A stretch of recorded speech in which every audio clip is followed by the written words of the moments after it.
Tan samar pamoreng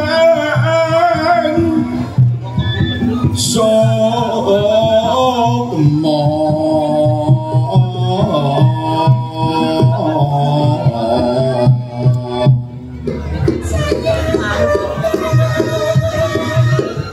sinuk moyo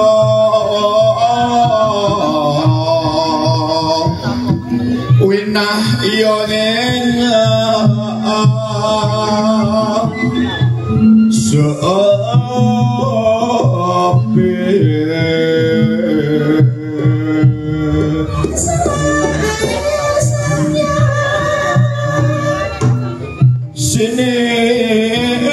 sinimpun talengen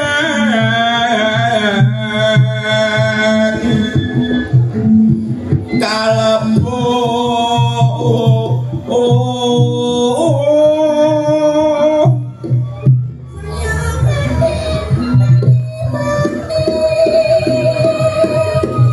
pambuka rengwa rono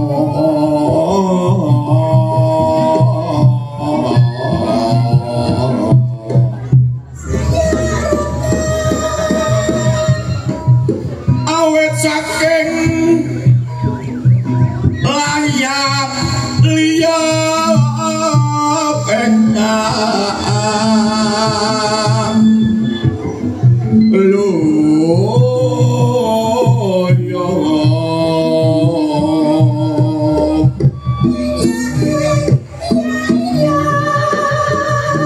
pindo pesate ngesuk empono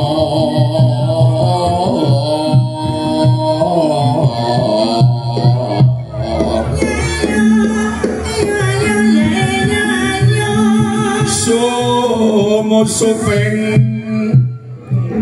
ora asa jaate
Wah, warga sedoyo, kamu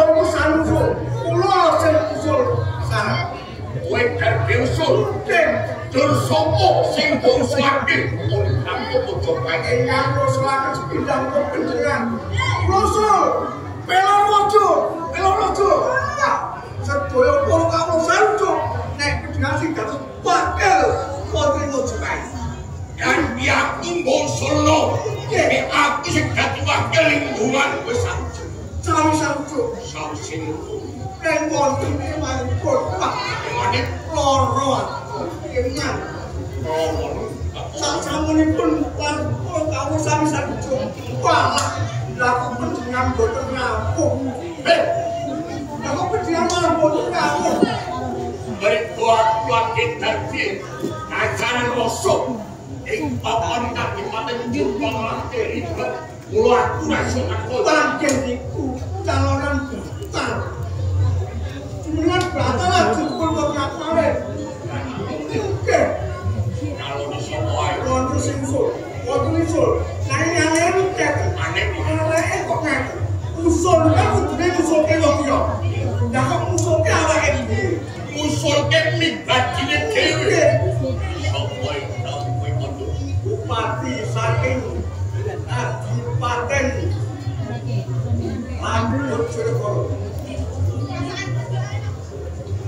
saking Kertosono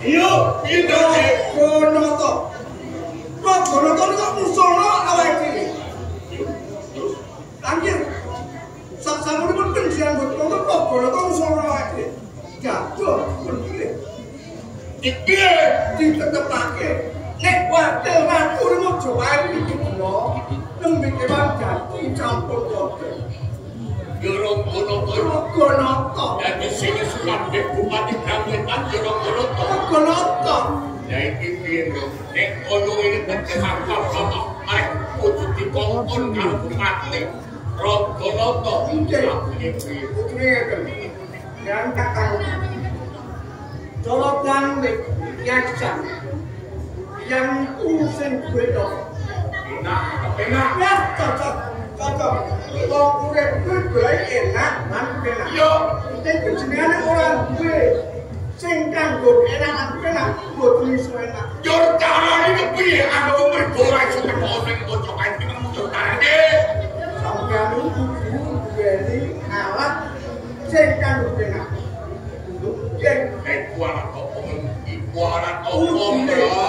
Udune panjenengan iku iso dadi wakil Ratu Mojokae.